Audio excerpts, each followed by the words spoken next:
네, 오늘 우리에게 주신 말씀 함께 읽겠습니다. 하나님께 주신 말씀 갈라디아서 2장 15절부터 21절까지 말씀입니다. 저 여러분 한 절씩 교독하겠습니다. 우리는 본래 유대 사람이요 이방 죄인들이 아닙니다. 그러나 사람이 의롭다고 인정받는 것은 율법의 행위로서가 아니라 예수 그리스도를 믿음으로 되는 것을 알기에 우리도 그리스도 예수를 믿었습니다. 이는 우리가 율법의 행위로가 아니라 그리스도를 믿음으로써 의롭다고 인정받으려는 것입니다. 율법의 행위로는 어떤 육체도 의롭다고 인정받을 수 없기 때문입니다. 그러나 우리가 그리스도 안에서 의롭다고 인정받으려 하다 우리 자신이 죄인으로 드러난다면 그리스도께서 죄를 짓게 하시는 분입니까? 결코 그럴 수 없습니다. 만일 내가 허물어버린 것을 다시 세우려 한다면 나 스스로 율법을 어기는 사람임을 증명하는 것입니다. 나는 율법으로 인해 율법에 대해 죽었습니다. 이는 내가 하나님께 대해 살고자 함입니다. 나는 그리스도와 함께 십자가에 못 박혔습니다. 그러므로 이제 더 이상 내가 사는 것이 아니라 내 안에 그리스도께서 사시는 것입니다. 지금 내가 육체 안에 사는 것은 나를 사랑하셔서 나를 위해 자신의 몸을 내주신 하나님의 아들을 믿는 믿음으로 사는 것입니다. 함께 읽겠습니다. 나는 하나님의 은혜를 헛되게 하지 않습니다. 만약 의롭다고 인정받는 것이 율법으로 말미암는다면 그리스도께서 헛되이 죽으신 것입니다. 아멘. 갈라디아서 말씀으로 계속해서 말씀을 나누고 있습니다. 자, 이번에 본문이 갈라디아서 정해졌을 때 참 마음에 기쁨이 있었어요. 제가 하나님을 믿지만 늘 뭔가 부족함을 느끼고서 뭔가 은혜 자리를 찾아 헤매던 시기가 있었습니다. 대학생 때. 그때 한 목사님께서 저에게 갈라디아서를 반복해서 한 10번을 읽으라고 말씀을 하시는 거예요. 그래서 군대 갈 때 작은 성경책 10편하고 신약만 있는 그 성경을 주셨어요. 그래서 그것을 군대에서 훈련소 때 포켓에 넣었다가 시간만 되면 계속 읽었어요. 계속 읽고 하면서 갈라디아서 그렇게 묵상을 했었습니다. 그때 그 묵상 가운데 주신 은혜가 참 저에게 너무나 큰 은혜가 되었어요. 그리고 제가 교육자가 되어서도 가장 많이 제가 기회가 있으면 강의로 나눴던 말씀이 갈라디아서이기도 합니다. 갈라디아서 읽으면서 제 안에 새겨졌던 중요한 키워드는 자유였어요. 복음이 무엇인가? 복음이 무엇인가? 내가 하나님 믿는다고 함에도 불구하고 내가 복음이라는 것에 대해서 충분히 알지 못했다는 생각을 하게 되었어요. 교회에 어릴 때부터 열심히 다니는 나는 과연 무엇을 믿는 것인가? 뭘까? 이런 생각을 하게 되었죠. 갈라디아서 말씀이 그러한 갈망을 가지고 있는 우리에게 중요한 하나님의 메시지를 줍니다. 우리가 하나님 믿는데, 교회를 다니는데도 불구하고 내가 무엇을 믿고 있는가? 난 누구인가에 대해서 의문을 가지고 있고 이것에 대해 명쾌하지 않은 상황 가운데 있다면 이 말씀을 통하여 갈라디아서 계속해서 듣는 이 시간들을 통하여서 하나님의 복음이, 복음의 기초가 우리 삶 가운데 견고하게 세워지는 그 시간들을 우리 모두가 경험하게 될 줄로 믿습니다. 그 기대함으로 오늘 말씀을 함께 보았으면 좋겠어요. 우리 예수님을 믿는 사람들을 그리스도인이라고 합니다. 우리가 예수님 믿으면 우리는 그리스도인이라는 정체성을 확보하게 됩니다. 그러면 우리를 규정하는 그 단어 그리스도인은 어떤 의미인가? 성경에서 그리스도인이라는 표현이 처음 나오는 부분이 사도행전 11장 26절 말씀이에요. 우리 함께 읽겠습니다. 시작. 만남에 안디옥에 데리고 와서 둘이 교회에 1년간 모여 있어 큰 무리를 가르쳤고 제자들이 안디옥에서 비로소 그리스도인이라 일컬음을 받게 되었더라. 아멘. 바나바가 바울을 콜링해서 둘이 함께 안디옥의 교회를 개척하고 목회를 했는데, 그런데 그곳에서 처음으로 예수님을 믿는 사람들이 그리스도인이다라고 불리게 되었습니다.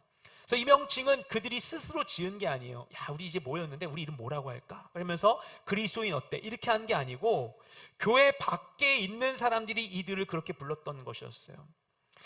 이런 상황들, 우리 이제 서신서도 우리 갈라디아서 읽으면서 계속 보는데 이런 상황들을 정확히 이해하기 위해서는 그 당시 1세기 초대교회의 상황이 어떤지를 이해할 필요가 있습니다. 유대적 관점에 대한 이해가 또한 있어야만 해요. 그 바로 전까지만 하더라도 대체로 기독교인들은 다 유대인이었어요. 예수님이 유대인으로 나셨죠. 왜냐하면 구약의 말씀을 성취함으로 오셨기 때문에 유대인으로 나셨고, 사람들은 예수님을 랍비로 생각했어요. 예수님께서 사람들 모아놓고 우리 이제부터 기독교야? 이렇게 하신 적이 없어요. 그죠? 그래서 1세기 기독교는 유대교와 명확하게 구별되지 못한 상황 가운데 있었습니다. 그런데 복음이 이방인에게 전파된 것이죠. 그리고 안디옥에 있는 이 안 믿는 사람들이 이 믿는 사람들을 보니까 이 사람들이 묘해요. 이 사람들이 유대인을 알거든요. 근데 이들도 구약 성경 얘기에 하나님 얘기에 그럼 유대인인가 싶은데 또 유대인과 다른 게 할례도 안 받았고 율법도 지키지 않는 거예요. 그럼 얘들은 유대인 같은데 유대인이 아닌 다른 애들이네라는 생각을 하게 되었던 것이죠. 그리고 이들이 하는 얘기를 들어보니까 이들이 하는 얘기가 예수라는 사람이 바로 구약에 약속된 그 그리스도다라고 이야기하는 것입니다. 그래서 이들을 다른 이들과 구별하여 그리스도인이라고 부르게 되었던 것입니다. 기존에는 없었던 새로운 이들이 나타났는데 이들의 특징은 그리스도에 대한 믿음을 가지고 있는 것이었어요. 이 그리스도, 헬라어로 크리스토스는 본래 유대적인 개념이에요. 히브리어로는 이게 메시아이고요. 이게 사전적 의미는 기름 부음 받은 자입니다. 그래서 유대인들은 구약에 약속된 다윗의 후손으로 나실 유대인의 구원자 메시아가 오리라고 믿었어요. 메시아가 오면 자기들에게 유대인의 왕국을 세워줄 것이라는 믿음 안에 있었어요. 지금도 마찬가지입니다. 그들은 그리스도가 오리라고 믿어요. 하지만 지금도 유대인들은 그리스도는 아직 오지 않았다고 믿습니다. 근데 우리가 그리스도를 믿죠. 우리는 그 그리스도가 이미 오셨음을 믿습니다. 그가 바로 예수님임을 우리가 믿고 있죠. 그래서 창세기 3장 15절에 나와 있었던 하나님께서 약속하셨던 장차 뱀의 머리를 상하게 할 여인의 후손, 그리고 아브라함에게 약속하셨던 이 대적의 성문을 취할 자, 그리고 유다에게 약속하셨던 통치자의 지팡이를 쥐게 될 자, 다윗에게 약속하셨던 영원한 나라를 다스릴 자, 다 성경에 나온 얘기입니다. 그가 바로 예수님임을 우리는 믿습니다. 그것을 믿기 때문에, 그 믿음으로 살기 때문에 우리가 그리스도인인 거예요. 우리가 기독교인 것도 마찬가지예요. 기독교, 크리스트교를 중국식으로 한 걸 우리가 읽은 게 기독교거든요. 네. 크리스트, 이게 중국식으로 발음을 딴 게 찌리스도 이래요. 근데 그거를 한자로 하면 기리사독인데 그걸 따서 기독교인 거예요. 우리가 그리스도를 믿기 때문에 기독교고 그리스도를 믿기 때문에 그리스도인인 거예요. 그러면 그리스도를 산다는 것, 예수가 그리스도이심을 믿으며 산다는 것은 대체 어떤 의미를 가지는 것인가? 그리스도인은 다른 이들과 어떤 차이를 갖는 것인가? 오늘 본문은 그 질문에 대한 답을 줄 수 있는 이 갈라디아서의 핵심이라고 할 수 있는 말씀입니다. 그래서 그리스도인은 무엇을 믿는지, 그리고 그 믿음이 우리 삶에 어떤 영향을 주는지 우리 오늘 말씀을 통해 함께 살펴보길 소망합니다. 첫째로 그리스도인은 의롭다고 인정받은 자입니다. 우리 15절 16절 말씀 함께 읽도록 하겠습니다. 시작. 우리는 본래 유대 사람이요 이방 죄인들이 아닙니다. 그러나 사람이 의롭다고 인정받는 것이 율법의 행위로서가 아니라 예수 그리스도를 믿음으로 되는 것을 알기에 우리도 그리스도 예수를 믿었습니다. 이는 우리가 율법의 행위로가 아니라 그리스도를 믿음으로써 의롭다고 인정받으려는 것입니다. 율법의 행위로는 어떤 육체도 의롭다고 인정받을 수 없기 때문입니다. 아멘. 이 말씀은 어떤 얘기를 하는 것인가? 앞서 있었던 말씀, 지난주 말씀 보셨죠? 지난주 어떤 얘기가 나옵니까? 유대인과 이방인의 갈등이 나오고 있지 않습니까? 이방인인 디도가 유대 지역 예루살렘에 가서 일어났던 사건, 유대인인 베드로가 이방 지역인 안디옥에 가서 일어났던 사건, 그 가운데 있었던 문화적, 종교적 그 긴장이 어떻게 이루어졌는지 이야기를 했어요. 근데 바울이 이어서 자기 얘기를 하는 거예요. 그럼 너는 어떠냐? 물어보면 바울이 얘기하는 거예요. 나도 유대인이었어 얘기하는 겁니다. 나도 유대인이었다. 자신도 유대인이었고 이방인이 아니었다는 거예요. 그는 본래 유대인으로서 정말 유대인답게 살았던 사람이죠. 유대인 가정 가운데 태어나서 난지 8일 만에 할례를 받고 어릴 때부터 유대식의 교육을 받았고 당대 최고 랍비였던 가말리엘 문화에서 수학한 자였습니다. 그는 철저한 유대인이었어요. 그 당시 유대인의 분파를 크게 4개의 분파로 보고 있습니다. 바리새파, 사두개파, 에세네파, 그리고 열심당원이에요. 그 가운데 바울은 바리새파에 속했어요. 가장 주류에 속하는 그런 분파였습니다. 이 바리새파는 무엇인가? 우리가 구역에 없던 게 신약이 나오기 때문에 혼란을 가지게 되는데, 원래 유대인의 신앙은 우리가 잘 알듯이 성전 중심으로 이루어지는 신앙이었죠. 그죠? 성전 중심으로, 예루살렘 성전. 그런데 바벨론의 침략으로 인해서 성전이 파괴되고 이들이 포로로 끌려가서 성전의 시간이 끝나게 되었어요. 다시 우리 구약의 마지막을 보면 이들이 돌아와서 에스라의 지도하에 성전 다시 지었어요. 그럼 뭔가 다윗의 왕국이 다시 재건되고 자기들의 모든 게 평안하게 될 줄 알았어요. 그런데 웬걸 삶이 별반 달라지지 않는 거예요. 그래서 그들의 이 성전 중심의 신앙이 점점 흐트러지기 시작했습니다. 그 상황 가운데 이전에 없었던 새로운 신앙 운동이 일어나게 됐어요. 뭐냐? 모세오경의 율법을 삶으로 지키는 그런 신앙 운동이었어요. 그래서 어떻게 했는가? 기록된 율법, 구약의 모세오경을 읽을 때 우리처럼 읽는 게 아니고 독특한 해석을 합니다. 어떻게 하냐면은 말씀을 근거로 한 생활 규칙들을 딱딱딱딱 만드는 거예요. 그것이 소위 장로들의 유전이라고 불리는 미시나입니다. 그리고 그 미시나를 해석한 게 게마라고요. 미시나와 게마라를 합친 게 탈무드입니다. 이 신앙을 시작한 이들이 하시딤이었어요. 그리고 그 하시딤의 전통을 그대로 이어받은 자들이 바로 바리새파였습니다. 바리새인들. 그래서 이들이 성경 보시면, 우리 복음서 보면 거기에 나오는 게 다 예수님에게 따지는 게 그런 거예요. 예수님에게 너무 당신의 제자들은 왜 손을 안 씻고 밥을 먹습니까? 이 장로들의 유전에 나온 거거든요. 이게 모세오경이 나온 게 아니고. 이들은 성경 말씀을 연구해서 삶의 규칙을 만들었어요. 그리고 그걸 지키는 걸 최고의 가치로 여긴 사람들입니다. 그래서 모세의 율법을 연구해서 248개의 하라 계명과 그리고 365개 하지 마라 계명, 총 613개의 계명을 만들고 그로부터 파생된 약 6,000개의 세부 규정들을 만들어서 그걸 열심히 지키는 거예요.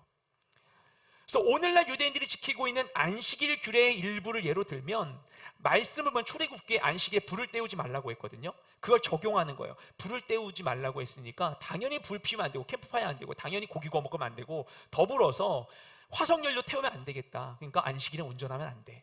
이 불 켜는 것도 이것도 전기 켜는 것도 이것도 다 불 켜는 거 아니야? 그래가지고 전자제품 쓰면 안 돼.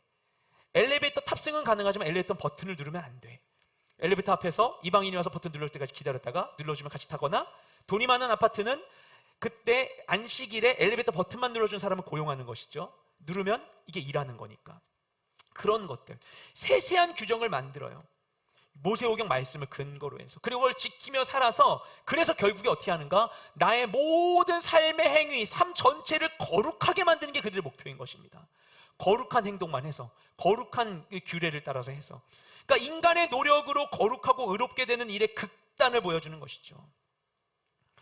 우리가 그렇게 하면 어떡할까요? 우리의 일상생활의 규범을 이렇게 만드는 거예요. 나도 내가 부지런하지 않아. 나는 되게 열심히 살지 않는 것 같아. 생활 규범을 다 만드는 거예요. 아침에 몇 시에 일어난다. 세수할 때는 팔을 각도를 90도로 해서 한 번 물을 떠서 3번만 엎하고 끝내버린다. 걸을 때는 팔을 앞뒤로 15도, 30도씩 흔들며 큰 걸음으로 걷는다. 그리고 밖에 다닐 때는 외투는 단추를 3개씩 꼭 담근다. 이런 얘기를 하는 거예요. 그렇게 살면 어떻게 될 것인가? 되게 답답하죠. 그런데 그렇게 해서 이 모든 행위들, 살면서 할 수 있는 모든 행위들에 다 모범 답안을 만들고, 그렇게 규정대로 살아야 거룩하게 잘 살았다고 생각하는 거예요. 그러면 어떻게 되는가? 그러면 어떻게 해야 잘 사는가? 이거 되게 어려운 질문이잖아요. 어떻게 해야 잘 사는지가 마치 화폐 단위처럼, 기업 신용평가처럼 표준화되어서 노력하면 달성할 수 있는 일이 돼요. 언뜻 보면 그럴듯해 보이는 거예요.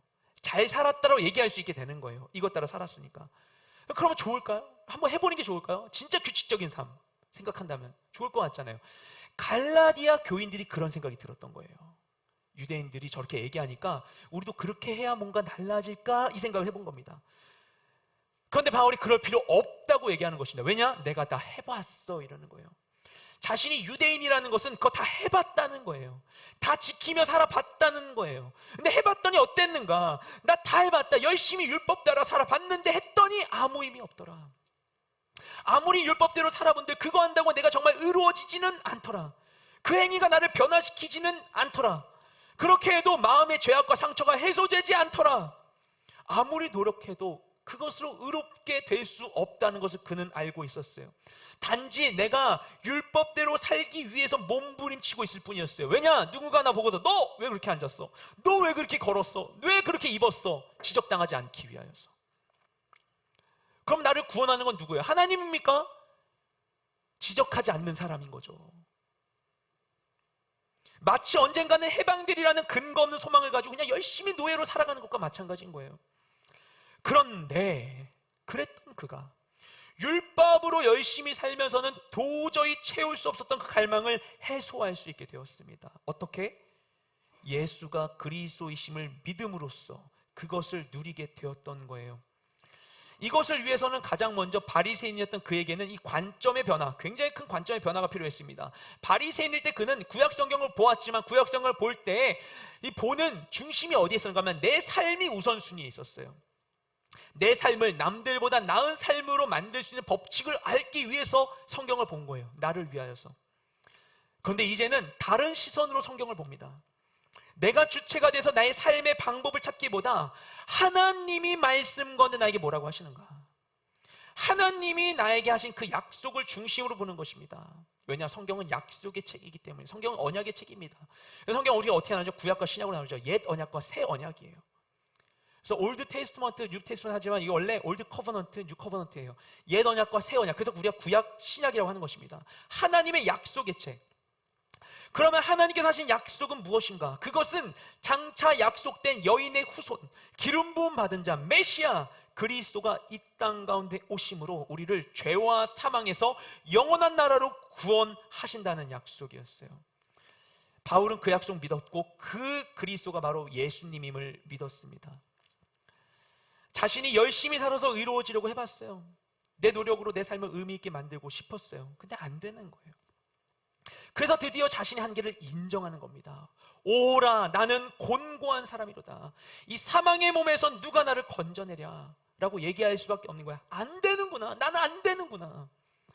오직 하나님의 은혜가 아니고서는 내 삶이 구원받을 수 없다는 당연한 진리를 그가 깨닫게 되었어요. 그래서 하나님께서 약속하신 그리스도를 믿음으로, 그가 예수임을 믿음으로 나를 대신한 그분의 죽으심으로 내가 부족할지라도 그래도 의롭다고 인정받을 수 있게 되었음을 깨닫게 되었습니다. 그게 바로 우리들입니다. 하나님께서 우리를 그리스도를 통해 가치 있고 거룩한 존재가 되게 해주셨어요. 우리가 그럴 만한 일을 해서가 아닌데 하지 않아도 믿음으로 의롭다고 인정해 주셨어요. 그래서 우리에게 어떤 일이 일어나는 것인가? 그렇게 됨으로 인하여서 그냥 난 잘났어, 좋아, 이게 아닌 거예요. 그래서 일어난 구체적인 효과가 있어요. 그래서 우리가 세상의 가치 기준으로부터 자유로워질 수 있는 것입니다. 소유의 많고 적음이, 능력의 크고 작음이 우리의 가치의 척도가 되는 게 아니라 적게 가져도, 아직 이루지 못해도, 연약해도 그래도 가치 있는 오늘을 살아갈 수 있게 되는 거예요. 내가 무언가를 성취함으로 가치 있는 존재가 되는 것이 아니라 그러지 않을지라도 주님 나를 가치 있게 해주셨기 때문에, 내가 아직 연약해도 예수 그리스도를 통해 나를 의롭다고 인정해 주셨음을 믿으며 사는 것입니다. 그래서 여기서 의롭다라고 하지 않았어요. 의롭다고 인정해 줬다는 거예요. 그게 너무나 중요한 사실입니다. 그런데 너무 좋죠. 내 믿음으로 믿기만 했는데 나를 의롭다고 여겨주시다니, 나를 받아주시다니. 그러면 우리가 의문이 생겨요. 의롭지 않은데도 의롭다고 인정받은 거면 그러면 그리스도인은 죄를 지어도 되는 것인가? 이런 질문의 가능성을 두고 그리스도인에 대한 다른 설명이 이어지죠. 우리 두 번째 부분 보겠습니다. 둘째, 그리스도인은 그럼에도 죄인일 수 있습니다. 우리 17절 18절 말씀 함께 읽도록 하겠습니다. 시작. 그러나 우리가 그리스도 안에서 의롭다고 인정받으려 하다 우리 자신이 죄인으로 드러난다면 그리스도께서 죄를 짓게 하시는 분입니까? 결코 그럴 수 없습니다. 만일 내가 허물어버린 것을 다시 세우려 한다면 나 스스로 율법을 어기는 사람임을 증명하는 것입니다. 아멘. 바울이 이야기하는 거예요. 그런데 그리스도를 통해 의롭다고 인정받았는데 그 이후 시점 가운데 또 죄를 지면 어떻게 되는 건가? 또 죄를 지으면 그래도 의로운 것인가? 그러면 정말 그렇다면 죄 지어도 의로운 거라면 그럼 그리스도께서는 결국 죄를 방조하고 죄에 대한 면죄부를 주신 것인가? 그러면 그 이후 시점에 우리 모든 죄에 대해서 그리스도는 공범이 되고 마는 것인가? 이런 이야기를 하는 것이에요. 근데 바울은 그것에 대해서 결코 그럴 수 없다고 이야기합니다. 우리가 의롭다고 인정받은 것은 오직 그리스도의 은혜 때문이지 처음부터 우리의 능력 때문이 아니었어요. 여전히 우리는 연약한 죄인이에요. 하나님도 아세요. 그러니까 우리에게 은혜를 베풀어 주시는 거죠. 우리가 할 수 없으니까. 하나님 우리를 로봇처럼 개조하지 않으셨어요. 우리가 그대로인데 그리스도를 통해 의롭다고 인정해 주신 거예요. 그러면 자기 능력으로는 자기가 너무나 참혹한 상태에 빠져 있고 자기 능력으로 이걸 도저히 벗어날 수 없는 일을 위하여서 하나님께서 은혜를 베풀어 주셔서 우리를 의롭게 여겨주신 그 하나님이 악한 분이라고 할 수 있겠습니까? 죄인을 의롭다고 해주신 거, 이거는 결코 하나님이 죄에 대해 관대해지신 게 아니에요. 죄는 죄예요. 여전히 죄는 죄입니다. 우리의 죄는 그럼 무엇인가? 우리의 죄는 나는 여전히 연약하다는 것을 드러낼 뿐이에요. 나는 여전히 죄인이라는 것. 의롭다고 여김을 받았지만 그게 내가 진짜 대단한 인간이 된 것이 아니라 그리스도의 은혜로 의롭다고 인정받은 것이지, 나는 사실 여전히 연약하다는 것. 그래서 나는 오직 예수 그리스도가 필요한 존재다. 주님만이 구원자이심을 알게 되는 일이라는 것입니다. 그래서 죄의 유혹 앞에서, 죄의 결과 앞에서 우리가 해야 될 일은 무엇인가? 죄의 유혹이 들어올 때, 또는 죄를 범했을 때 우리가 해야 될 일은 오직 예수 그리스도로 나아가는 것이에요. 죄의 유혹 앞에서, 죄의 결과 앞에서 죄임임을 알게 되었다면 지체하지 말고 그리스도께 나아가야 합니다. 그리스도께 나아가는 방법이 무엇입니까? 그게 바로 회개예요. 죄를 고해 드리는 거예요. 우리가 우리 죄를 자백하면 그는 미쁘시고 의로우사 모든 불의에서 우리를 사하시고 우리를 깨끗게 해주신다는 그 믿음으로 주님께 고하는 거예요. 더 중요한 건 무엇인가? 그럼 용서해 주셨음을 믿는 거예요. 회개하는 거. 그래서 우리가 작은 것이 마음에 양심에 찔림이 있다면 대단한 게 하나님께 회개하는 거. 하나님 이런 게 들었어요, 이런 생각 들었어요, 회개합니다. 마음으로 하는 거예요. 그래서 작은 것에 대해서 계속 경계해서 회개할 때 우리 마음이 더욱더 정결케 돼요. 거룩해 돼요. 우리 수련회 중에 김현미 목사님 그 말씀하셨었죠. 회개기도 얘기하시면서 모임, 본인 하시는 그 중보기도 모임에서 얼마나 거룩한 모임입니까? 계속해서 기도를 그렇게 몇 시간 동안 하시거든요, 모이면. 근데 그렇게 하는 모임 가운데에서 회개기도를 하는데 시간이 지날수록 이제 회개 다 했으니까 점점 없어지지 않고 더 회개할 게 많아지더라는 얘기를 하셨죠. 우리가 회개하고 정결케 되고 주님 앞에 나아가면 나아갈수록 보는 눈이 달라지게 되는 거예요. 더 죄에 예민해지는 거예요. 더 큰 거룩으로 나아가게 되는 거예요. 그래서 우리가 회개하며 주님께 나아가야 되는 것입니다. 죄를 인정하지 않고 방치하는 것은 우리를 더욱더 나 자신을 죄의 노예에 머물게 하는 거예요. 혹시나 내가 잘못을 저질렀음에도 불구하고 이렇게 생각하는 거예요. 그래도 나는 이 정도까지만 했으니까 괜찮아. 그래도 내가 이렇게 했지만, 하지만 이런 건 지켰으니까 괜찮아. 그래서 나의 잘못과 그렇지 않은 것을 서로 이렇게 합쳐서 상쇄하려고, 그죠? 자신의 기준으로 스스로를 합리화하려는 생각들이 우리가 들 수 있어요. 이런 게 바로 율법을 따라 의롭게 되는 시도와 같은 것입니다. 내 죄를 인정하고 나를 죄에서 정결케 하시는 그리스도께로 우리가 나아가야만 하는 거예요. 내가 여전히 죄인임을, 그리스도가 아니면 내가 아무것도 아님을 주님 앞에서 인정해야 합니다. 그렇게 빛 대신 그리스도 앞에서 자신이 죄인임을 아는 자, 그가 바로 그리스도인입니다. 그러니까 우리가 지금까지 내용을 종합해 볼 때 우리는 의롭다고 인정을 받았지만 그럼에도 불구하고 여전히 죄인인 존재예요. 그렇죠? 의로운데 죄인이래요. 이것이 어떻게 그리스도인이라는 하나의 정체성 가운데 조화를 이룰 수 있게 되는 것인가? 이런 그리스도인을 우리가 어떻게 이해하는가? 셋째로, 그리스도인은 경계적 존재입니다. 우리 19절부터 21절 말씀 함께 읽겠습니다. 시작. 나는 율법으로 인해 율법에 대해 죽었습니다. 이는 내가 하나님께 대해 살고자 함입니다. 나는 그리스도와 함께 십자가에 못 박혔습니다. 그러므로 이제 더 이상 내가 사는 것이 아니라 내 안에 그리스도께서 사시는 것입니다. 지금 내가 육체 안에 사는 것은 나를 사랑하셔서 나를 위해 자신의 몸을 내주신 하나님의 아들을 믿는 믿음으로 사는 것입니다. 나는 하나님의 은혜를 헛되게 하지 않습니다. 만일 의롭다고 인정받는 것이 율법으로 말미암는다면 그리스도께서 헛되이 죽으신 것입니다. 아멘. 바울은 앞서의 그 이야기들에 이어서 그럼 그리스도인은 누구인가? 이 그리스도인의 지위에 대한 자신의 결론을 제시합니다. 그는 한때 율법을 따라 살았지만 결국에는 그 율법의 한계 때문에 율법에 대해 죽었어요. 율법에 죽었다는 건 뭐냐면은 마치 시체를 아무리 찍어도 자극에 반응하지 않는 것과 같이 더 이상 율법을 들이대도 반응하지 않는다는 거예요. 지난주 말씀을 보세요. 베드로 하나님 믿고 안디옥까지 굳이 와서 이방인들과 밥 먹는 대단한 일을 하고 있음에도 불구하고 예루살렘에서 온 사람들 오니까 바로 화들짝 놀라고 도망가 버리는 거 아니겠습니까? 근데 내가 율법에 대해 더 이상 반응하지 않는다 라고 얘기하는 거예요. 내 인생을 가치 있게 하고자 하는 인간적인 시도들, 더 나아가서 그것을 부추기고 있는 스스로의 자격지심과 열등감에 대해서 반응하지 않기로, 그것에 대해 죽기로 결정한 것입니다. 이건 대단한 거예요. 왜냐? 교회 안에서 그러지 않았다면 바울은 굉장히 지위를 인정받을 수 있는 거예요. 그죠? 왜냐? 유대인이잖아요.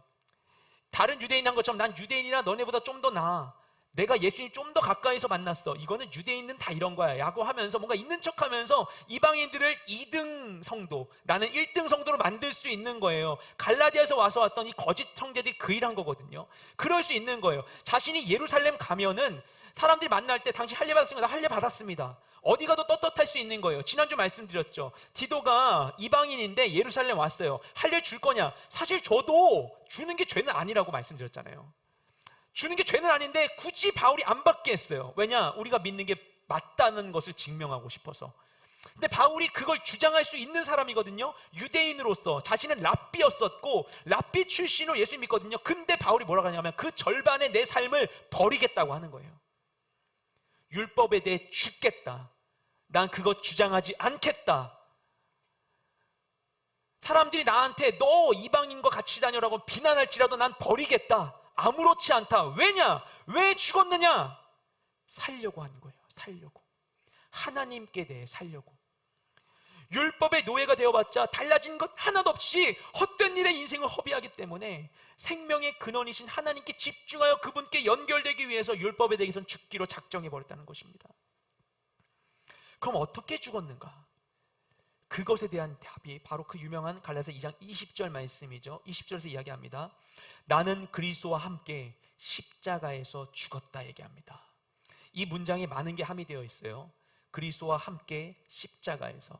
그 죽음의 장소와 시점이, 시간적 장소적인 배경이 여기 나와 있는 것입니다. 이게 중요한 거예요. 언제 죽었는가?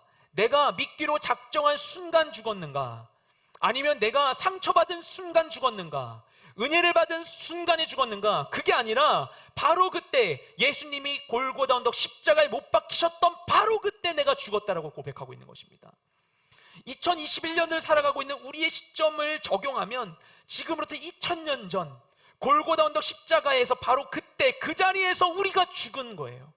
거기에서 죽은 거예요. 왜냐? 그리스도께서 나를 대신하여 죽으셨기 때문에. 나를 대신하여 죽었다라는 것을 그런 의미인 거예요. 예수님이 사형 선고를 받으셨지만 죄를 지은 당사자가 아니라 대리인으로서 죽으셨다는 거죠. 그러면 본래 십자가 예수님이 실제로는 달리셨지만 원래 누가 달려야 돼요? 우리가 달려야 하는 자리인 거죠. 우리가 달려야 되는데 예수님 달리신 거죠. 예수님 달려 죽으셔서 그래서 그 효력이 우리에게 임하게 된 거예요. 그래서 예수님 달리셨는데 사실 내가 거기 달린 거예요. 우리가 달린 거예요. 거기에서 그때 우리가 죄에 대해 죽은 것입니다. 바울이 그걸 믿은 거예요. 그러니까 나의 죄에 대해서 주장할 수 있는 근거가 어디 있다? 내 죄를 본 사람? 이거에 대해 참소하는 사탄? 아니고 십자가에서 내 죄를 사하여 주신 주님이 내 죄의 여부에 대해서 판가름할 수 있는 권위를 가졌다는 것입니다. 이게 놀라운 이야기인 것이죠. 그것을 믿는다면 이제 내 삶은 더 이상 내 것이 아니에요. 오직 내 안에 그리스도께서 사시는 것입니다. 마치 내 몸값을 치른 이가 내 주인이 되는 것과 같이 내 죽음을 대신해 죽으셔서 내게 덤으로 주어진 이 새로운 삶은, 이것은 더 이상 내 게 아니라 그리스도 것인 거예요. 마치 사형 틀에 있었는데, 사형 의자 앉았는데 딱 죽은 줄 알았는데 눈 떠보니까 당신 이제부터 비밀 요원입니다. 당신의 두 번째 삶이 있습니다. 막 얘기하는 것처럼 내가 죽어야 되는데 정신 차려보니까 십자가에 예수님 달리시고 난 죽지 않은 이 나의 새로운 삶은 누구의 것인가? 그리스도의 것이다 얘기하는 것입니다. 하지만 쉽지 않아요. 그 진리를 우리가 마음으로 믿고 입으로 시인해도 여전히 우리가 연약한 죄인의 몸으로 살아간다는 한계가 있어요. 예수님 믿기로 하고서 영적 기도를 하는 거예요. 전도해 주는데 예수님 믿을게요 영적 기도하면서 따라하면서 하는 거예요. 하나님, 예수님께 나를 위해 십자가에 달려 돌아가심을 믿습니다. 이제 주님을 내 삶의 주인으로 모시기 원합니다. 내 마음을 엽니다. 주님 내 안에 오셔서 내 안에 함께 하시고 주님과 동행하는 삶을 살게 해주세요. 예수님을 기도했습니다. 아멘 하고 눈을 탁 뜨면은 마치 매트릭스에서 네오가 모피어스가 제시한 두 알약, 빨간 약과 파란 약이 있는데 그 중에 빨간 약 먹자마자 바로 이게 촥 빠져가지고 매트릭스 세계를 나와가지고 현실 세계 눈을 탁 뜨는 것과 같이, 맨 눈을 뜨고 하면 할렐루야 막 천사들이 돌아다니고, 내가 바라던 게 이런 거야, 이런 세상이었어 라고 하면 얼마나 좋아요. 그죠? 하나님 믿는 순간, 예수를 그리스도로 시인하고 영접하는 순간 모든 게 샥 달라져 버린다면 얼마나 좋아요. 그런데 기도하고 눈을 떴음에도 불구하고 난 여전히 내 몸으로 있고, 그죠? 여전히 육체를 입고 있고, 나는 그냥 나고, 내 과거도 그대로고, 나의 능력도 나의 상황도 내 카드빚도 고민도 다 그대로인데, 그리스도인이 되었음에도 불구하고 여전히 육체 안에 살고 있는 건 대체 무슨 의미가 있는 것인가? 그래서 바울이 이야기하는 거예요. 20절에서 지금 내가 육체 안에 사는 것은, 이 지금이 and now예요. 나는 믿는데 지금 나는 육체 안에 여전히 살고 있다, 이 얘기를 하는 거예요. 그리스도를 믿고 내 삶의 주인으로 모셨음에도 여전히 나는 육체를 입고 살고 있지만, 여전히 나는 죄인이지만, 하지만 이제는 내가 이전과 같이 살지 않는다. 더 이상 육체로, 내 능력으로, 율법으로 살지 않는다 라고 얘기하는 겁니다. 그러면 그리스도인은 과연 무엇으로 사는가? 이야기하죠. 나를 사랑하셔서 나를 위해 자신의 몸을 내어 주신 하나님의 아들을 믿는 그 믿음을 따라 산다라고 얘기하는 것입니다. 이 문장 우리가 면밀히 봐야 됩니다. 그리스도인의 삶의 가치는 무엇인가? 예수 그리스도를 믿는 것이 다가 아니라는 거예요. 여기 얘기는 믿는 거. 내가 그리스도인 뭐야? 나 복음을 믿어, 예수님 믿어, 나 교회 다녀, 예수님 믿어. 믿음으로써 내가 그리스도인인 게 증명되고, 그것이 우리 삶의 변화가 아니라는 거예요. 다른 이들과 우리가 구별지을 수 있는 것은 그저 주일날 그 시간에 예배 드리는 것이 세상 사람과 우리를 구별지을 수 있는 그 척도가 되지 않는다라는 거예요. 이걸 뭐라고 얘기합니까? 하나님의 아들을 믿는 것이다라고 얘기하지 않고 그 믿음으로 사는 것이다라고 얘기합니다. 그렇죠? 그리스도의 삶의 가치는 믿는 것에서 끝난 게 아니에요. 믿는다는 내적 확신이 우리의 삶을 구분짓는 게 아니에요. 믿음에서 끝난 게 아니라 그 믿음으로 사는 것입니다. 그 믿음을 가지고 살아내는 것이에요. 여전히 같은 문제가 남아있는 내 집에 들어갈지라도, 보기 싫은 사람들이 나를 기다리고 있는 직장에 출근해도, 세상에 어그러지고 부조리한 모습을 마주해도, 모든 상황 가운데에서 하나님의 아들이신 예수 그리스도께서 나를 사랑하셔서 나를 위해 자신의 몸을 내어 주셨음을 믿음으로 살아가는 것이에요. 그런데 별거 아닌 것 같은데 그게 우리 모든 인생을 바꿔버리는 것입니다. 제가 어릴 때 질문이 참 많은, 교육자님들 참 힘들게 만드는 아이였어요. 제가 초등부 때 정말 많은 답을 해주셨던 전도사님께 물어봤어요. 죽으면 어떻게 돼요? 물어보니까 죽으면 천국 가. 천국 가면 뭐야? 천국 가면 계속 하나님 찬양하지. 그러니까 와 좋겠다 했는데 별로 그게 감동이 안 오고 와닿지 않는 거예요. 죽으면 예수님 믿으면 죽어서 천국 가는구나, 예수님 믿으면 죽어서 천국 가는구나 했어요. 그러니까 예수님 믿어서 좋은 게 뭐냐, 예수님에서 좋은 게 뭔지를 발견하려면 일단 죽어야 돼. 죽어서 천국 가봐야지 그 좋음을 누리는 거죠. 그러면 죽기 전까지 내 삶은 뭔가? 예수님 믿었는데 내 죽기 전에 내 삶은 무엇인가? 그렇죠? 믿음으로 살아내야 되는 거예요. 살아내야 되는 거예요. 삶을 바라보면 하나님 믿는데도 불구하고 너무 힘든 게 많아요. 여전히 그대로 힘들어. 하나님인데 왜 나는 하나님 믿기 전과 똑같은 걸로 씨름하고 힘들어하고 있어야만 하는 것인가? 구원 받았어요. 예수 믿으면 구원 받은 게 맞아요, 여러분. 그건 가짜가 아니에요. 그런데 내 삶을 바라보면 여전히 구원받지 못한 자리가 너무나 많은 것이죠. 난 그 일은 생각만 해도 머리가 지끈지끈거리고, 그 사람 생각만 해도 너무나 괴롭고 너무나 밉고, 거긴 다시는 가고 싶지 않고 꼴 보기도 싫지 않고, 내가 하나님 믿는데도 불구하고 왜 우리 인생이 구원받지 못한 자리에 이렇게 많은 것인가? 근데 주님이 그 모든 죄와 사망으로부터 우리를 구원하셨다고 말씀하시는 것입니다. 그 구원의 빛이, 주님의 구원의 은혜가 그 모든 자리 가운데 임해야 되는 거예요. 언제? 그 믿음으로 살아갈 때. 그 믿음이 온전히 나의 소유가 되어 그 믿음 안에 살아갈 때. 바리새인들은 어떻게 살았습니까? 그 율법 말씀을 갖다가 조항을 만들어서 이 법칙대로 살아가는 것이 거룩한 삶이라고 했어요. 가짜죠. 아니고 율법을 따라 사는 것이 아니라 믿음을 따라 살 때, 그때 그 삶을 통해서 우리의 삶이 변화되어 가는 것입니다. 내가 무언가를 보여줘야만 되는 게 아니라 원수 없어져야, 문제 없어져야, 돈이 생겨야, 뭔가 이뤄내야, 그래야만 드디어 내가 가치 있게 되어지고, 그래야만 기뻐할 수 있고, 그것을 성취하기 전까지 모든 시간은 암흑 가운데 있는 것만 같은, 아무 의미 없는 것 같은 그런 삶이 되는 게 아니라, 나의 어떠함과 상관없이 예수 그리스도로 인해 이미 새롭게 되었고, 그래서 비록 지금 내가 고난 가운데 있거나, 아니면 아직 과정 중에 있거나, 기다리고 있거나, 아직 수고해야 하는 상황 가운데 있음에도 불구하고, 이미 그리스도로 인해 가치 있는 자로서 의미 있는, 다시 또 오지 않을 너무나 소중한 오늘을 하루하루 살아갈 수 있게 되는 것입니다. 우리 수련회에서 장경철 교수님 그랬죠. 고통도 자산이다. 고통도 자산이다. 그게 그리스도인의 삶입니다. 그리스도는 그런 사람이에요. 어떤 자냐? 의미를 만들어내는 자, 인생의 가치를 창조적으로 회복하는 자, 그게 바로 그리스도인이에요. 세상 모든 사람들, 세상이 말한 대로 막 살면서, 야, 이 정도는 모아야지, 이 정도는 살아야지, 막 그 기준 가운데서 쫙 줄 세워버려가지고, 나는 그렇게 살았네, 못 살았네, 얘는 이렇네 저렇네, 모두 다 그거 안에 살아서 그 정량화된 기준 안에서, 정량화된 기준 안에서 기뻐하는 거예요. 정량화된 기준 안에서 슬퍼하는 거예요. 그런데 그것과 아무 상관없이 기뻐하는 자가 생기는 거예요. 넌 대체 왜 기뻐해? 너 89제곱미터의 아파트에 살아야지. 안 그런데 너 왜 기뻐해? 너 왜 기뻐해? 세상의 기준과 상관없는 기쁨을 누리고 있는 거예요.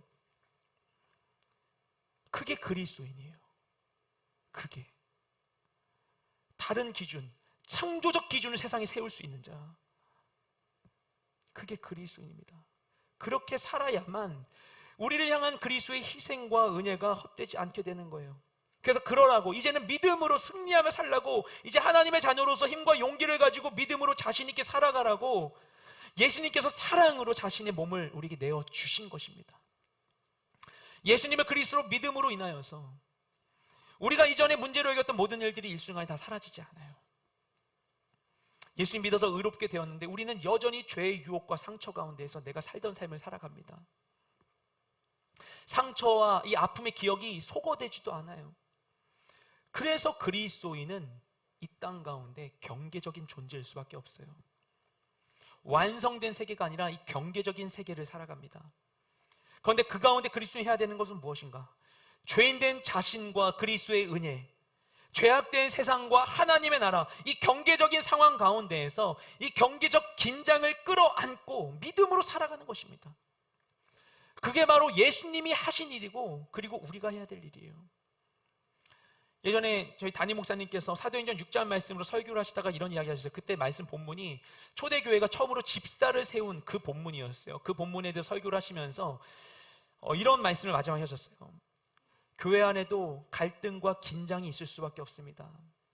그것을 피하고 외면하고 부인하는 것이 아니라 그 긴장을 창조적으로 변화시켜서 더 아름다운 공동체로 만들어가야 합니다. 교회는 어떤 문화적 차이, 이념적 차이, 정치적 차이도 뛰어넘을 수 있는 창조적 공동체가 되어야 합니다. 교회가 세상에 보여줘야 하는 것이 바로 이것입니다. 세상은 정치, 지연, 학연으로 서로 갈등하는 존재입니다. 그것을 뛰어넘는 세상과 다른 공동체가 바로 교회라는 것을 보여주어야 합니다. 진리를 찾아 헤매지만 어떤 곳에서도 안식할 수 없는 세상들을 향하여서 진짜가 무엇인지를 보여줄 수 있는 자들, 이 세상을 살아가고 있지만 하지만 나는 사실 하늘에 속한 백성이노라고 담대히 선포할 수 있는 자들이 바로 그리스도인인 거예요. 다른 법으로 사는 자, 우리 모두가, 또 우리 W 공동체가 이와 같이 되기를 소망합니다. 그리스도인 인생에 문제가 없지 않아요.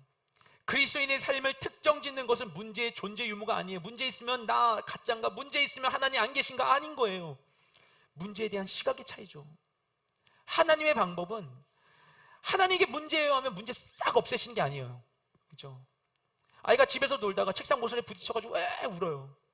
우니까 엄마가 와가지고 책상에 부딪혔어, 책상이 문제네, 책상 싹 없애버리고. 애가 유치원 갔다 왔는데 오늘 친구랑 싸웠어. 그래, 친구랑 싸웠어? 친구가 문제네, 친구 싹 없애버리고. 전혀 건강하지 않은 방법이죠. 그런데 우리는 너무 많은 상황 속에서 그런 시각으로 문제를 대하고, 그런 시각으로 기도할 때가 많습니다. 하나님 없애주세요. 하나님 없애주세요. 이 문제 좀 없애주세요. 근데 하나님의 방법은 문제를 없애는 것이 아니에요. 문제에 대한 우리의 상처와 기억을 소각하는 게 아니에요. 문제가 있어도, 여전히 육체를 입고 있어도 그 문제 속에서 승리하고 기뻐하는 것입니다. 그게 하나님의 방법이에요. 그래서 우리 자주 왔지만 이 시편 23편 5절 말씀에 다윗이 이렇게 고백하죠. 우리 함께 읽겠습니다. 시작. 주께서 내 원수의 목전에서 내게 상을 차려주시고 기름을 내 머리에 부으셨으니 내 잔이 넘치나이다. 아멘. 하나님 원수가 있어요 하는데 그 하나님께서 원수 없애지 않으세요. 없앨 능력이 없어서 아니요, 없앨 수 있어요. 전에 말씀드렸지만 원수 없애면 그 자리 어떻게 됩니까? 원수 없어지면 원수 2가 나타나요. 계속 그냥 반복되는 거예요. 이것을 일컬어서 세상 사람들은 또라이 질량보존의 법칙이라고 이야기를 하죠. 문제는 계속 있더라. 문제 일으키는 사람 계속 있더라. 이 사람 없어진다고 사라지지 않더라.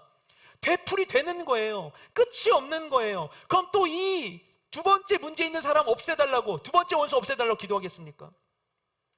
하나님의 방법은 무엇인가? 원수가 있건 없건 게 중요하잖아요. 원수가 있던 없던 원수 없애는 게 아니라 그 앞에서 밥상을 차려주셔서 원수가 있어도 맛있게 먹는 것, 이게 하나님이 우리에게 베풀어 주시는 은혜인 것입니다. 그게 진짜 승리죠. 문제가 없어지는 것, 문제를 피하는 건 승리가 아니에요. 회피예요. 도망가는 거예요. 문제 앞에서도 자유한 것이 진짜 승리입니다. 문제가 있건 없건 자유한 것입니다. 문제가 나를 규정하는 게 아니라 오직 그리스도의 사랑이 나의 가치의 기준이 된다는 걸 믿고 나아가는 거예요. 예전에 장기화 얼굴들 1집에 별일 없이 산다라는 곡이 있었어요. 이 곡 가사가 이렇거든요. 네가 들으면 10중 8구 불쾌해질 얘기를 들려주마. 오늘 밤 절대로 2다리 쭉 뻗고 잠들진 못할 거다. 그게 뭐냐면 이래요. 굉장히 비장하게 얘기하다 갑자기 딱 바뀌면서 나는 별일 없이 산다, 뭐 별다른 걱정 없다, 이렇게 얘기를 해요. 듣는데 뭔가 리듬이 좋고 그러는데 이게 뭔 뜻인지 모르겠는 거예요. 근데 한 방송에서 진행자가 질문을 하는데 장기하 씨가 이 곡의 의미가 뭐냐고 물어보니까 이렇게 대답을 하더라고요. 자기 어머니가 그러셨대요. 왼수 같은 사람이 있는데 그 사람이 별일 없이 살고 있다고 들으면 그렇게 약오르고 화가 날 수가 없대요. 그래가지고 나의 원수가 제일 싫어하는 건 내가 별일 없이 사는 거구나 라고 생각을 해서 이렇게 노래를 지은 거예요. 원수에게 선포하는 거예요. 담대히 난 별일 없이 산다 얘기하는 거예요. 사단이 우리에게 와서 힘들지, 힘들 거야, 아유 어떻게 이렇게 문제가 이렇게 있어 라고 얘기하고 있을 때 난 별일 없는데, 괜찮은데, 평안한데, 담대히 선포하는 거예요. 사탄이 얼마나 약이 오르겠어요. 문제가 있건 없건 그 앞에서 진짜 평강을 누리고, 문제가 있더라도 그 앞에서 맛있는 밥상을 먹을 수 있게 되는 것, 그게 하나님께서 우리를 푸른 초장에 누이시는 놀라운 은혜인 것입니다. 평강은, 내 마음에 평강이 부족해요. 평강은 문제와 사건을 통해 이루어지는 게 아닙니다. 평강은 하나님이 주시는 거예요. 로마서 16장 20절 말씀 읽겠습니다. 시작. 평강의 하나님께서 속히 사탄을 너희 발 아래에서 상하게 하시리라. 우리 주 예수의 은혜가 너희에게 있을지어다. 아멘. 평강의 하나님께서 함께 하심으로 우리가 여전히 문제를 마주하고 있을지라도 우리가 사탄을 밟고 올라설 것입니다. 우리가 모든 문제를 밟고 승리할 것입니다. 이 은혜가 우리 가운데 임한 줄 믿습니다. 그 믿음으로 사는 이가 바로 그리스도인이에요. 그게 바로 우리들입니다. 그러라고 예수님 어떻게 하셨어요? 자기 몸을 아끼지 않고 내어주셨어요. 네가 얼마나 소중한지 모르지? 얼마나 소중한지 모르지? 내가 증명해 줄게 하고 자기 생명을 내어주신 거예요. 그럼 우리는 무엇을 해야 되는가? 맞아, 주님이 베푸신 그 은혜가 나를 위한 거야. 주님 나를 사랑하셔. 그 사랑과 약속을 취하는 것입니다. 내 것으로 취하는 것입니다. 여러분 그 사랑을 누리십시오. 그 믿음으로 사십시오. 어디를 가더라도 그 누구도 우리의 그 갈망 만족시켜줄 수 없어요. 여러분 열심히 사랑해도 우리가 실망해요. 지디가 영원한 건 절대 없다고 떠나버리니까. 그런데 실망할 수밖에 없는 우리를 만족시켜 주시는 유일한 분이 하나님이세요. 믿으십시오. 그 믿음으로 나아가십시오. 사십시오. 주님 우리와 함께 하십니다. 이 믿음으로 인하여서 세상으로부터 그리스도인이라고 불리는, 더 나아가서 승리자로, 자유자로 불리는 우리 모두가 되시기를 주님의 이름으로 축복드립니다. 그 마음을 담아 우리가 이 시간 주님께 기도할 텐데요, 기도하기에 앞서서 함께 찬양의 고백을 나의 입술로 주님께 올려드리며, 주님 그냥 감사합니다, 우리 함께 주님께 올려드리며 찬양으로 나아가기 원합니다. 십자가의 사랑, 십자가의 사랑, 그 크신 하나님의 그 끊을 수 없는 놀라운 사랑, 그 사랑 흘러가 큰 바다를 이루고 측량할 수 없이 내 맘에 넘쳐 흐르네. 영광의 주 하나님, 나를 위해 십자가 지셨네. 피 흘리신 자기를 내어주신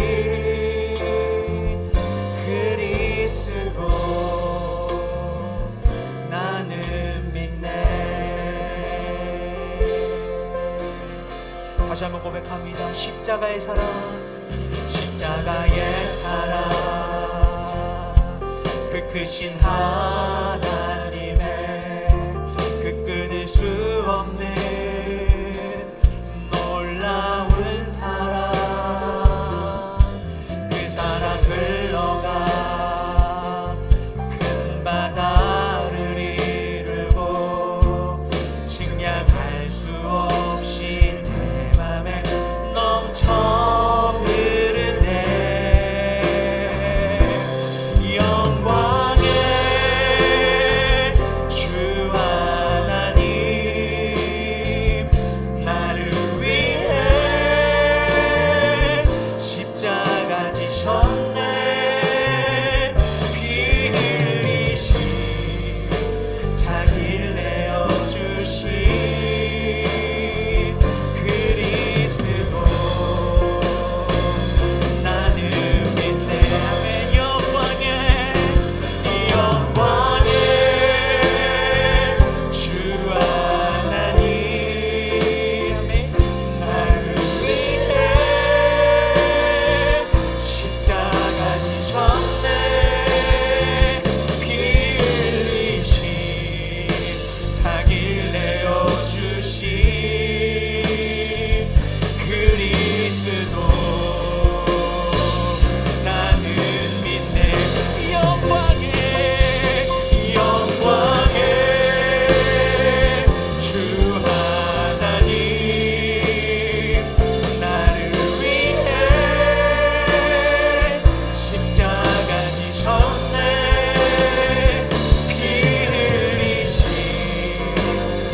영광의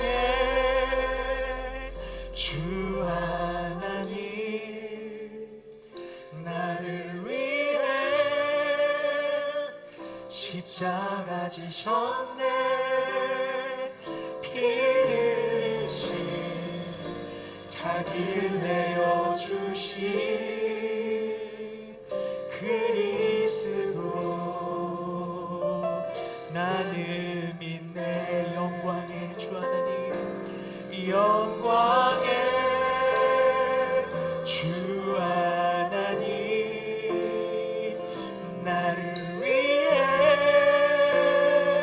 십자가 지셨네. 피 흘리신 자기를 내어주신 그리스도, 나는 믿네. 이 시간 우리 찬양 고백까지 기도하며 나아가기 원합니다. 주님, 내가 그것을 믿습니다. 그리스도 예수 나를 위하여 십자가에 달려 돌아가심으로 나의 모든 죄와 사망의 값을 지불하시고 그 모든 것으로부터 나를 자유케 하심으로 인하여서 내가 바로 이 순간 가운데 있을지라도 주님으로 인하여 거룩한 자로, 참된 자로, 의로운 자로, 가치 있는 자로, 의미 있는 하루하루를, 내가 하루를 바라볼 때 정말 생산적인 것을 내가 내지 못하는 것 같은 하루를 보내는 것 같을지라도 그것과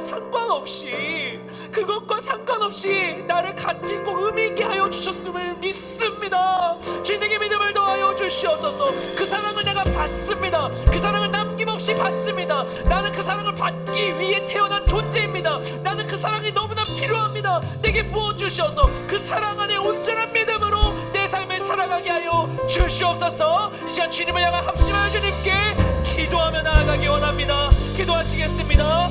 주님, 주님 이 시간 우리 가운데 함께 하소서. 주님, 나를 향한 주님의 그 사랑을 내가 온전히 받기를 원합니다. 나를 향한 하나님의 그 사랑을 받기를 원합니다. 자기 아들까지도 그 생명을 아끼지 않고 내어주신 그리스도의 그 사랑 내게 필요한 것입니다. 아버지, 내가 그 사랑을 더욱 받기를 원합니다. 내 마음을 넓혀주소서. 내게 믿음을 더하소서. 내게 참된 믿음을 더하소서. 내게 믿음을 더하소서. 나의 경험과 나의 생각과 나의 감각과 내가 보고 들은 것들 가운데, 세상의 기준 가운데, 세상의 말들 가운데, 아버지 그 가운데 진리 아닌 것에 기대어 아버지 그 가운데 살기에 반응되며 아버지 나는 헛된 것을 위해 수고하지 않게 하여 주시옵시고 나를 가치 있게 하여 주신 그리스도의 그 사랑을 더욱 알기를 원합니다. 주여, 내게 임하소서. 그 사랑을 부으소서. 우리에게 부으소서. 주님, 그 사랑을 부으소서. 우리 마음 가운데 채우소서. 주님 채우소서. 우리 모든 감격을 깨우소서. 우리 모든 영혼 중에 그리스도의 보혈을 덮으소서. 우리 모든 영혼 중에 주의 보혈을 덮어 정결하게 하소서. 주님 채우소서. 그 사랑을 채우소서. 주님 시간 채우소서. 우리 모든 감격을 깨우소서. 그 사랑을 부으소서. 주님, 나를 원하시는지, 주님 나를 어떻게 지으셨는지 그 사랑 안에 온전히 거하여 믿음으로 살아내는 내 모든 인생 될 수 있도록 주여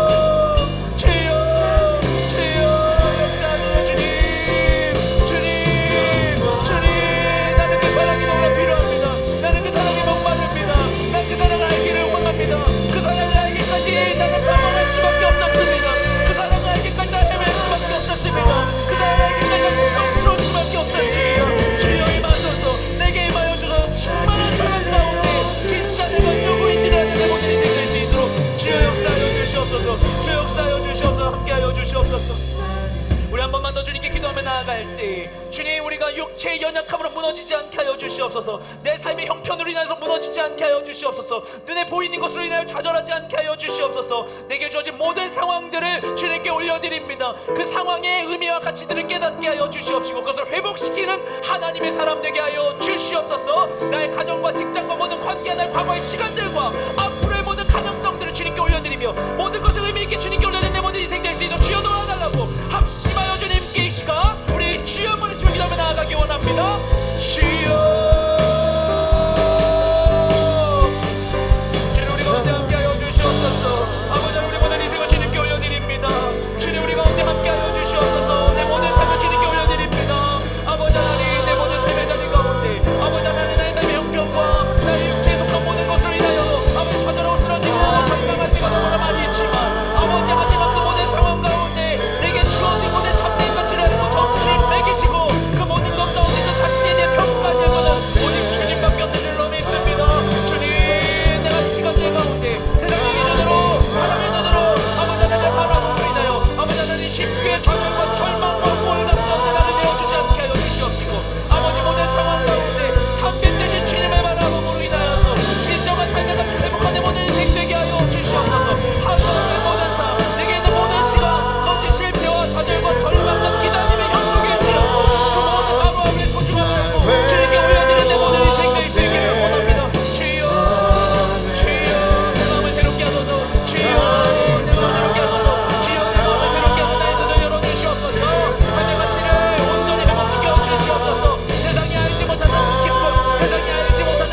고마우신 주님 감사드립니다. 아무리 살아도 수고해도